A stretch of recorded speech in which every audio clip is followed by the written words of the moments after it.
Y vamos a, para compartir la palabra del Señor, vamos a compartir la pantalla, ¿no?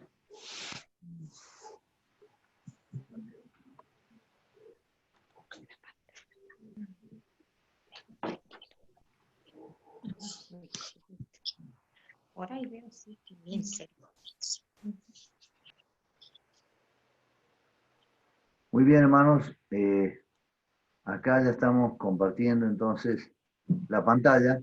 Y el tema que vamos a compartir, acuérdese que yo le envío al grupo en un documento PDF, significa que usted lo puede leer, lo puede imprimir o le puede pedir a algún hermano que se lo haga imprimir, ¿no es cierto? Pero mientras tanto lo puede leer, aunque yo trato de poner letras grandes, así que lo va a poder leer bien. El tema es la ley de la libertad. ¿Eh? Ese es el tema es la ley de la libertad. Comenzamos como introducción con la misma palabra del Señor Jesucristo, ¿no? Jesús dice en San Mateo 7, 1 y 2, no juzguéis para que no seáis juzgados, porque con el juicio con que juzgáis, seréis juzgados, y con la medida con que medís os será medido. Amén. Entonces acá nos está diciendo la palabra del Señor que no tenemos que juzgar, ¿no? Jesús está diciendo que no tenemos que juzgar. ¿Qué sería juzgar? A ver, para que entendamos qué es juzgar. Juzgar es lo que hace un juez, ¿no es cierto?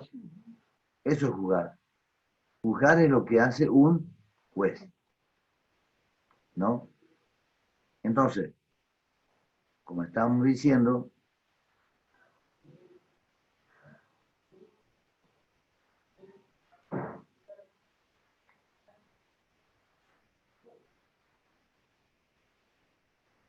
entonces juzgar es lo que hace un juez. Y eso es lo que dice el Señor que no hagamos. Cuando dice no juzguéis, ¿cómo? Para que no sea juzgado, ¿no es cierto? Voy a tener que cambiar la pantalla porque no se me mueve. Bueno. Entonces, pasamos a la segunda placa que dice así. Lo que dijo Jesús lo que dijo Jesús sobre el juicio. Porque con el juicio con que juzgáis, seréis juzgados. Y con la medida con que medís, os será medido. Entonces, primero seremos juzgados por el juicio que utilicemos. Vaya pensando esto. Cuando usted se fija en las personas y lo que usted, cuando piensa usted de las personas y dice de las personas, ese juicio le va a venir a usted y a mí. Segundo, seremos medidos con la medida que nosotros utilicemos. ¿Me entiende? O sea, hay una medida para medir, ¿no es cierto? Y esa medida que nosotros utilizamos es la que Dios utiliza para medirnos. ¿Qué otra cosa dijo Jesús? Mas yo digo que de toda palabra ociosa que hablen los hombres, de ella darán cuenta en el día del juicio. Porque por tus palabras serás justificado y por tus palabras serás condenado. Entonces, fíjese que dice, por tus palabras serás justificado. O sea, por tus palabras.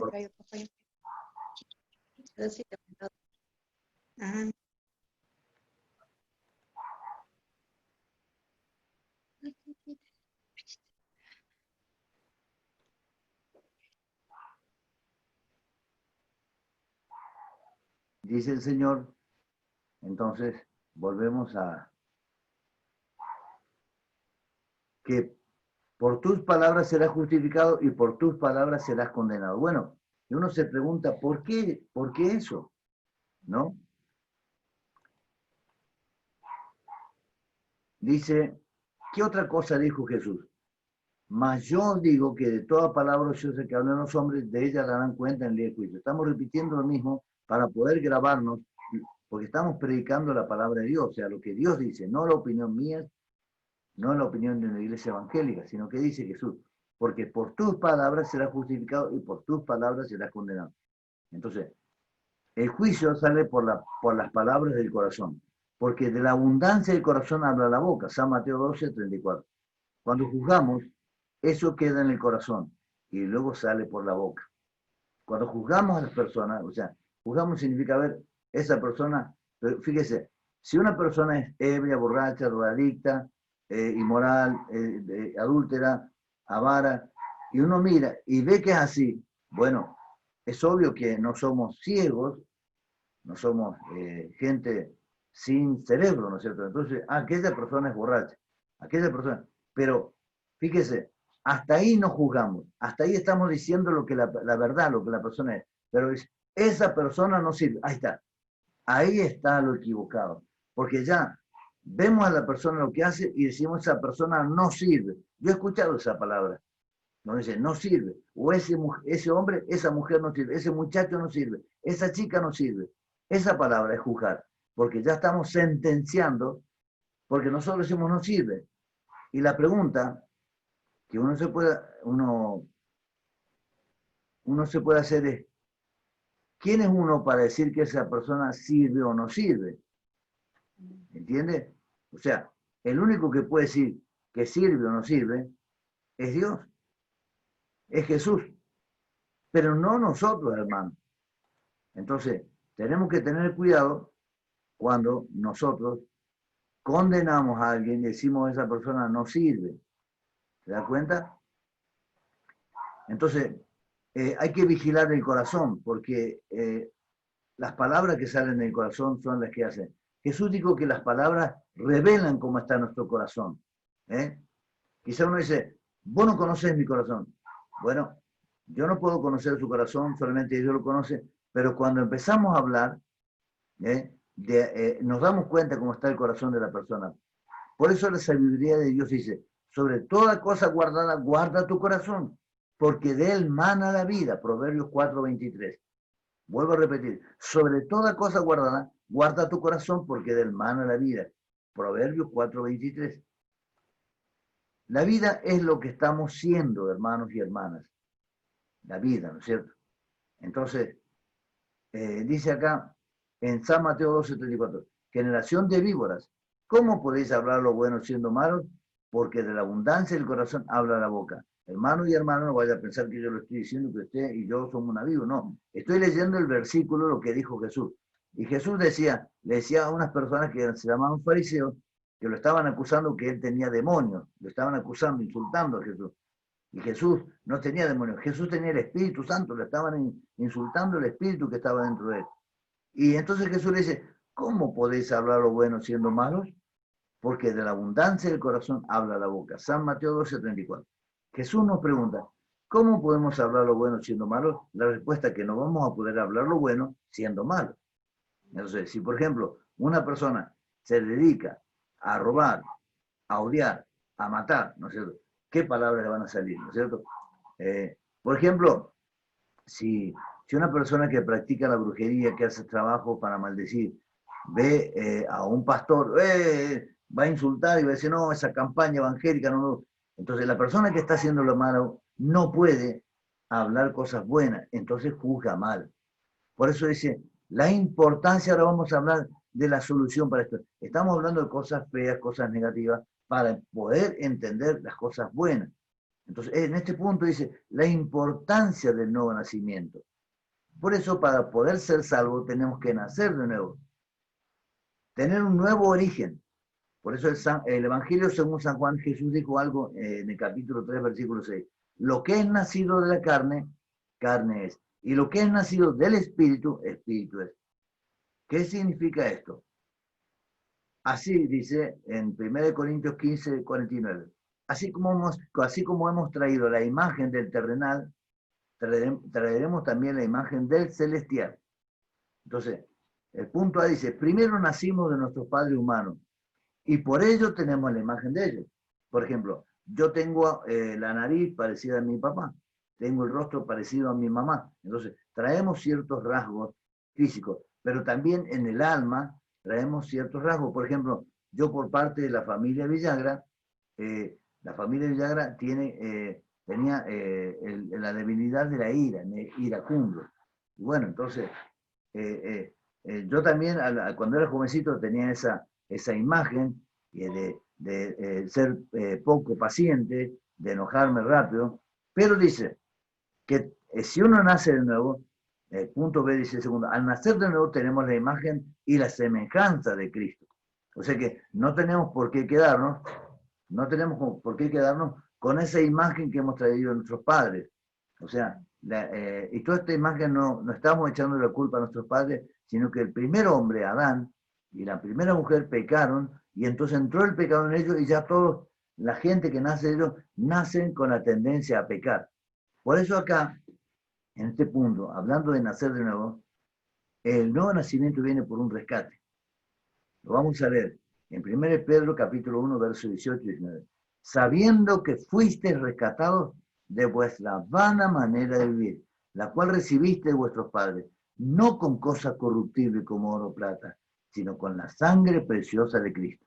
Vuelvo a leer. Sabiendo que fuisteis rescatados de vuestra vana manera de vivir, la cual recibiste de vuestros padres, no con cosas corruptibles como oro o plata, sino con la sangre preciosa de Cristo. Primera de Pedro, capítulo 1, versículo 18 al 19. Entonces, Dios, a su propia justicia, le dio un rescate. O sea, el hombre estaba bajo pecado, estaba esclavo del pecado y por medio del pecado esclavo del diablo. Ahora, entonces, ¿qué hizo Dios? Dios pagó esa deuda en su tribunal. Lo mandó a su hijo. Dios, su hijo, que era Dios, también se había hecho hombre, se hizo carne, y la vida de la carne humana está en la sangre, y entonces entregó su vida en la cruz.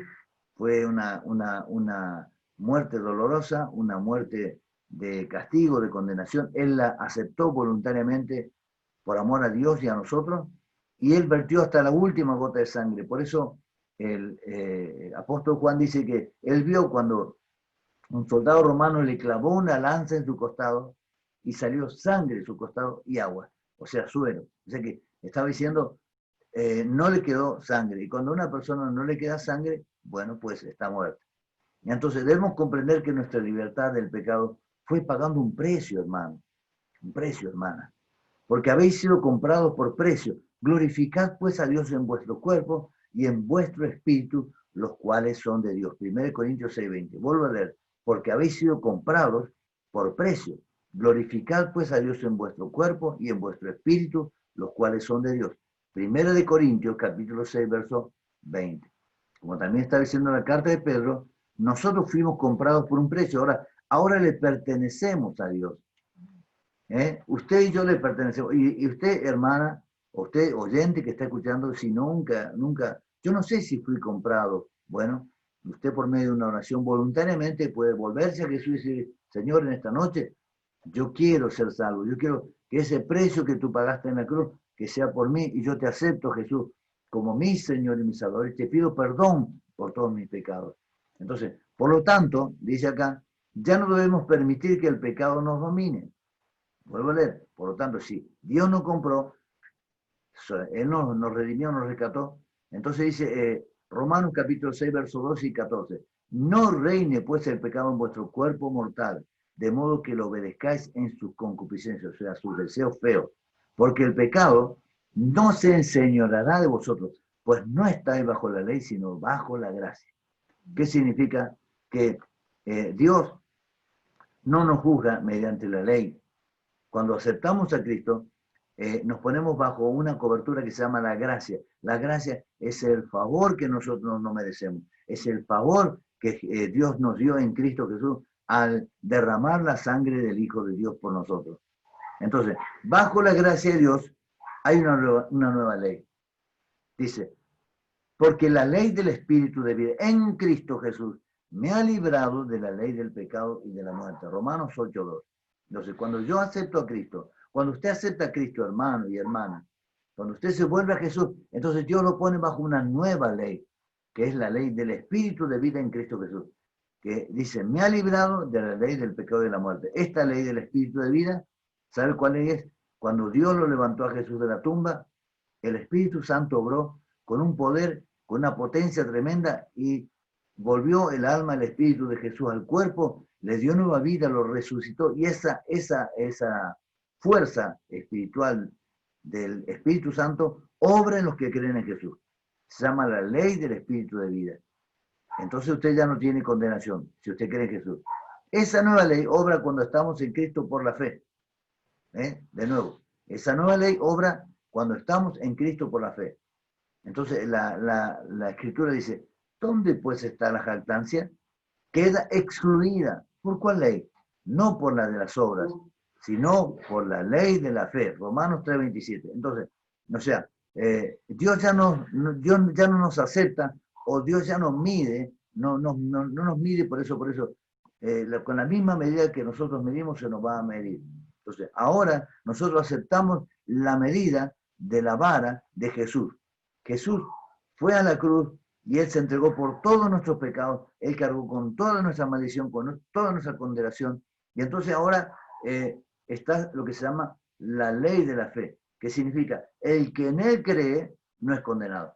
Entonces Dios justifica a aquel que cree en Cristo. Dios lo absuelve de la culpa, Dios lo absuelve de la condenación y de la maldición a aquel que oye el Evangelio de Jesús y cree en Jesús. Si usted en esta noche, hermano y hermana, está creyendo en Jesús, y si usted cree en Jesús, dice, el que en Él cree no es condenado. El que en Él cree no es condenado. Entonces, si usted está creyendo, si usted cree el Evangelio, no le condena a Dios. Dios lo justifica y lo pone bajo una nueva ley que es la ley del Espíritu de vida. Ahora, tenemos que tener la combinación de estas dos leyes. Cuando estamos en Cristo y creemos con el corazón, está la ley de la fe. Si usted cree en su corazón en Jesús, esa fe desata la ley del Espíritu de vida en Cristo Jesús. Y el Espíritu Santo ya no permite que el pecado nos domine. ¿Se da cuenta? Entonces, pero ya no es por sus obras, es por la fe que usted tiene en el corazón. Por eso dice, con el corazón se cree para justicia, para vivir una vida justa. Pero con la boca se confiesa para salvación, para que se desate eso. Por eso dice, por tus palabras serás justificado y por tus palabras serás condenado. Cuando nosotros empezamos a decir palabras de fe, Señor Jesús, yo te acepto, gracias Jesús porque tú me perdonas, gracias porque tú me compraste por precio. Entonces decimos esas palabras, Dios toma eso porque hemos querido en el corazón. Por eso la esperanza la tenemos por la fe. ¿Qué es la esperanza? La esperanza es que va a venir Jesús a buscar a la iglesia y nos va a llevar a nosotros. Le va a llevar a usted y me va a llevar a mí. Es la esperanza que la fe es lo que tenemos ya. Por ejemplo, ya tenemos, dice, el Dios de esperanza tiene todo gozo y paz en el creer. Cuando empezamos a creer, el Espíritu Santo llena nuestro corazón de gozo y de paz. Entonces, ahora, por ejemplo, hay todo que el coronavirus, que esto, pero si usted cree, no depende usted de lo que está ocurriendo afuera, sino que depende que el Espíritu Santo empiece a llenarle el corazón de gozo y de paz. Entonces usted empieza a sentir eso en el corazón y dice, qué bárbaro, ¿de dónde viene este testimonio en mi interior? Del Espíritu Santo. Y entonces usted piensa, sí, Dios me va a llevar al cielo, porque adentro siento en mi corazón que tengo gozo, que tengo paz. Todo eso usted lo puede tener cuando usted cree por primera vez, porque cuando usted cree por primera vez, usted está nacido de nuevo. Dice, por la fe tenemos la libertad del poder del pecado y una nueva vida en santidad y paz. Volvemos a leer el pasaje. El Dios de esperanza os llene de todo gozo y paz en Él creer. Fíjese, no es en el hacer. Para que usted tenga gozo y paz, no se trata de usted que haga cosas. Usted, hermano y hermana que está escuchando esta palabra, que está escuchando este mensaje, si usted cree con su corazón, el Espíritu Santo que está aquí y está ahí con usted, le empieza a llenar el corazón de gozo y de paz. Y entonces usted puede abundar en esperanza por el poder del Espíritu Santo. Eso está escrito en la Biblia, la palabra de Dios. Dios no miente. Entonces, caminando con la ley de la libertad y esperamos que Jesús nos arrebate. ¿Entienden? Entonces, empezamos a caminar con eso. Dice en Santiago capítulo 2, versos 2 y 3, así hablar y así hacer, como los que habéis de ser juzgados por la ley de la libertad. Esta es la vara que tenemos para medir nosotros. Nosotros aceptamos el perdón, aceptamos la justificación, aceptamos el precio, pero no nos ponemos a condenar a los demás. Lo juzga Dios y nosotros nos abstenemos de juzgar a la gente. No andamos, ¿a quién nos sirve? ¿A quién un borracho? No nos ponemos a juzgar a la gente porque estamos en la ley de la libertad, que es la ley del Evangelio, la ley de la fe, ¿entiendes? Entonces dice, así hablar, o sea, así tenemos que hablar, así hacer, como los que habéis de ser juzgados por la ley de la libertad. Porque juicio sin misericordia se hará con aquel que no hiciere misericordia. Y la misericordia triunfa sobre el juicio. Santiago 2, 12 y 3. Fíjese, Cuando usted es una persona misericordiosa, porque Dios no tuvo misericordia en la cruz con Cristo, entonces dice, felices los misericordiosos porque ellos alcanzarán misericordia. Entonces cuando usted mide a la gente, le dice, no, misericordia, misericordia, perdono a aquel, perdona el que me hizo daño, no juzgo, Señor, te pido por la ciudad de Tartarán, no me voy a poner a juzgar a las personas, me voy a poner a orar por el intendente, por el presidente, por el gobernador, me voy a poner a orar por el hombre que tuvo coronavirus, no lo voy a juzgar, voy a orar por él que sea sano, voy a orar por todos los habitantes de Tartagal, que Señor, que tú tengas misericordia de Tartagal y alejes el coronavirus. No me voy a poner a criticar al que se enferma con coronavirus. Mi lucha no es contra el coronavirus, contra el que se enfermó. Mi lucha es contra la enfermedad, mi lucha es contra el diablo, mi lucha es contra el pecado y contra la dureza del corazón.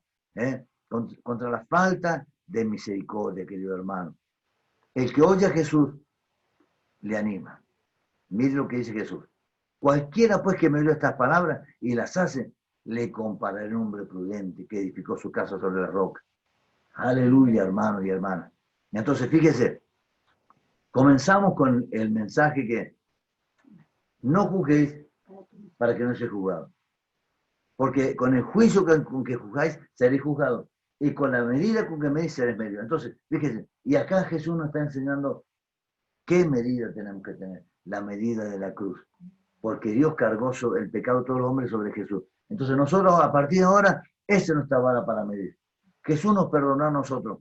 Jesús nos compró por precio. Jesús nos rescató. Y mientras usted no sea una persona dura y yo no sea una persona, Jesús no nos va a dejar caer en pecado. Fíjese, yo hace 34 años, 33 años, 34 años que estoy casado con mi esposa y nunca le engañé a ella. Pero yo no soy mejor que nadie, querido hermano.